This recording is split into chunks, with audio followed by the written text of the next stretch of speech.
Grief is hard, but getting good grief support doesn't have to be. That's why I love text-based grief support from Grief Coach.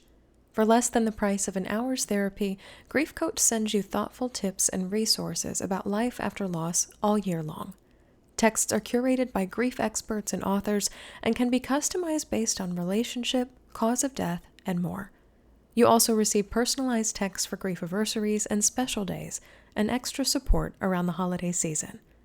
And if you have friends or family members who want to help you grieve but aren't sure how, you can add them to your subscription and Grief Coach will text them grief support tips and reminders of your important dates, because no one should ever have to grieve alone.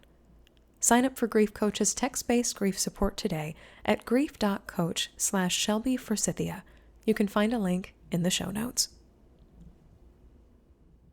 Hello and welcome to Grief Book Roundup, a podcast where I introduce you to a grief book I love in 10 minutes or less.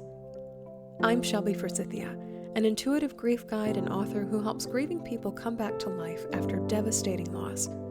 My mom's death in 2013 made me a student of grief, and I'm perpetually reading books related to loss, transformation, and finding your way after everything falls apart.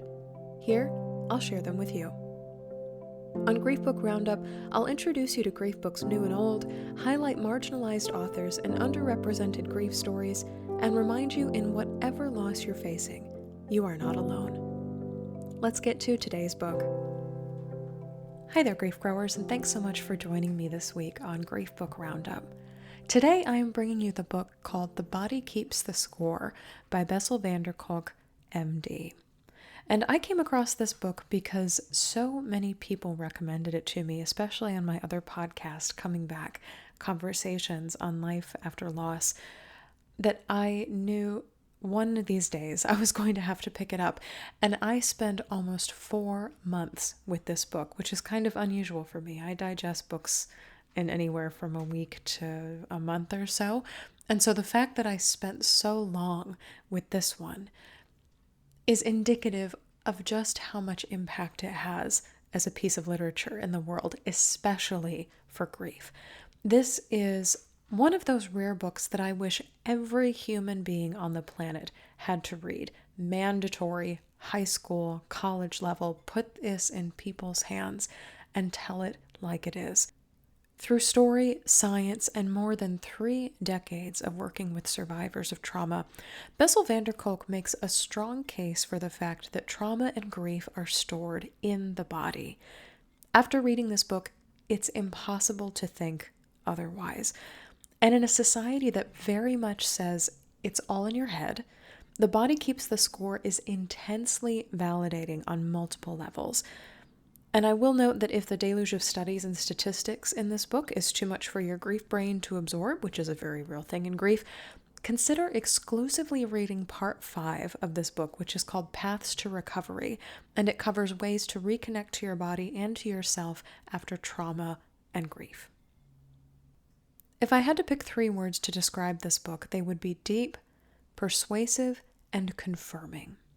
Deep because the level of statistical and analytical and anecdotal research that is contained within the front and back covers of The Body Keeps the Score is intense and immense. You can tell that Bessel Kolk has been doing this work for a long time, that he deeply cares about it, that he studies so many different aspects of how this works, from brain science to focus studies to working with children and adults in theater settings.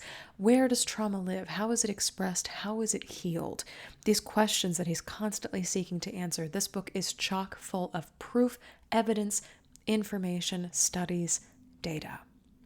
Persuasive for just that reason. There is so much information in this book that if you doubt that the body, the mind, and the heart are connected, you will come away from this book being a believer in that fact.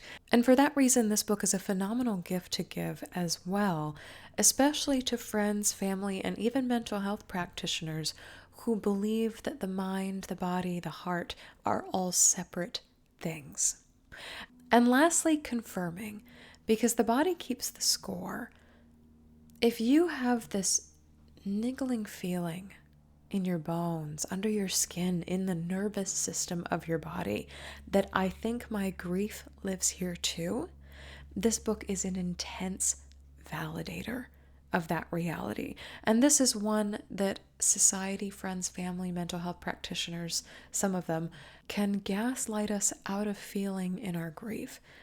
If we change our thoughts, we change our life. If we change our emotions, we change what's happening in our world. When in reality, living through trauma, surviving grief, especially sudden traumatic loss, especially losses related to stories of abuse or natural disaster, these are things that literally rewire our brains and literally rearrange the cells and DNA of our bodies. And if you suspect that to be true, it will be confirmed in this book, which is so helpful and so validating in grief. In terms of losses included in this book, of course, trauma is the primary loss covered, and the body keeps the score, including but not limited to war, car accidents, natural disasters, addiction, and physical, mental, emotional, and sexual abuse. According to Kolk, people who've experienced trauma tend to also suffer the loss of pleasure, engagement, self-control, and trust in themselves and others. So you will see specific sections on those 4 topics in the book as well. Some favorite quotes from the book. This first one from page 21 reads, "Trauma results in a fundamental reorganization of the way mind and brain manage perceptions. It changes not only how we think and what we think about, but also our very capacity to think." I also love this quote from page 136 on identity. "In order to know who we are, to have an identity, we must know, or at least feel that we know, what is and what was real. We must observe what we see around us and label it correctly. We must also be able to trust our memories and be able to tell them apart from our imagination. Losing the ability to make those distinctions is one sign of what psychoanalyst William Niederland calls soul murder. Erasing awareness and cultivating denial are often essential to survival, but the price is that you lose track of who you are, of what you are feeling, and of what and whom you can trust." That one is really helpful in explaining why it's so hard to additionally lose our identities in life after loss, because we have to be sure of what's real and what's not real. We have to be able to trust ourselves and trust other people in order to feel that we have identities, and that can be a hard thing to do in grief. The last quote I'll share with you comes from page 215, and it's a short one, but it's one that has this gentle, sort of uplifting tone to it. "Working with trauma is as much about remembering how we survived as it is about what is broken." And this can be so helpful when looking at the lens of your life through trauma and grief. Because oftentimes the focus of trauma and grief is, here's what's broken, here's what's hard, here's what has destroyed me. But the other side of that coin, the one that is just as helpful, if not even more helpful in healing, is how did we get through it? How did we survive?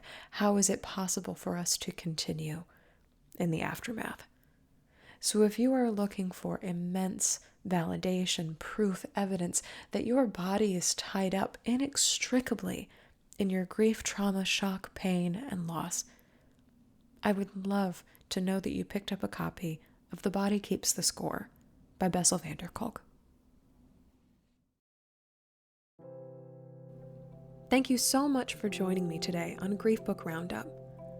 You can find a link to buy today's book in the show notes for this episode. If you'd like to submit a grief book for the show or buy one of my books on grief, visit shelbyforsythia.com. You can follow me on social media at shelbyforsythia on Facebook and Instagram.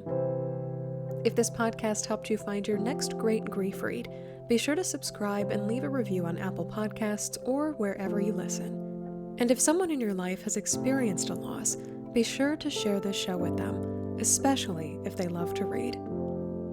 I'm able to purchase grief books and keep this podcast on the air thanks to my amazing Patreon supporters. If you'd like to support Grief Book Roundup on Patreon through a yearly or monthly pledge and access live grief support calls and workshops hosted by yours truly, visit patreon.com/ShelbyForsythia. Music for Grief Book Roundup is performed by Owen Phillips. Until next time, I see you. I am so proud of you and the work that you're doing in the world. And I love you. Because even through grief, we are growing.